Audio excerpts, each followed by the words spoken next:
वरती विरोधक सगळे एकत्र जमलेत। आमचे प्रतिनिधी तुषार रुपणवर देखील आपल्या सोबत आहेत। तुषार,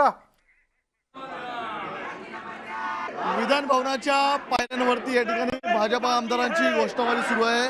उत्तर प्रदेश झाकी आहे, महाराष्ट्र बाकी आहे। काय सांगाल तुम्ही? उत्तर प्रदेश झाकी आहे, महाराष्ट्र बाकी बोलताय। उत्तर प्रदेश, गोवा, मणिपूर आणि उत्तरांचल देशाचा मूड कळतोय। या पापी लोकांनी मॅन्डेटच्या विरोधात जाऊन शरद पवारांच्या नेतृत्वात शिवसेनेच्या गद्दारीमुळे महाराष्ट्रात जी तिघाडी सरकार केली आहे त्याला लोक कशी उत्तर देतील हे आता त्यांनी पाहायचं आहे। सर काय सांगाल? 4 राज्यांमध्ये भाजपची सत्ता एकादी बसताना पाहायला मिळते। देशाचे लाडके पंतप्रधान आदरणीय नरेंद्र मोदी साहेबांवर पुन्हा एकदा देशाच्या जनतेनं, त्या राज्याच्या जनतेने विश्वास व्यक्त केलेला आहे आणि म्हणून याच पद्धतीने महाराष्ट्रात सुद्धा उद्या भाजपाची सत्ता सुद्धा आल्याशिवाय राहणार नाही असा मला विश्वास आहे। सर, ज्या गोव्यामध्ये शिवसेनेने ताकद लावली होती त्या गोव्यामध्ये शिवसेनेला खातं देखील उघडता आलं नाहीये। शिवसेनेनं विश्वासघात करून महाराष्ट्रात सत्ता मिळवली।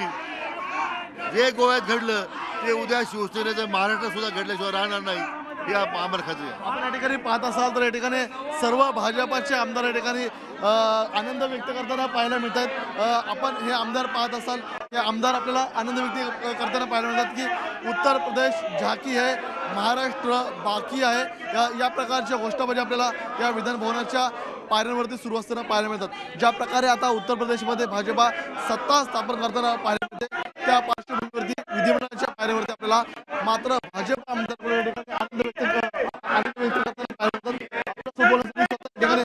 अनेक भाजपचे आमदार आहेत। काय सांगाल तुम्ही? उत्तर प्रदेशमध्ये सत्ता मिळवत आहे।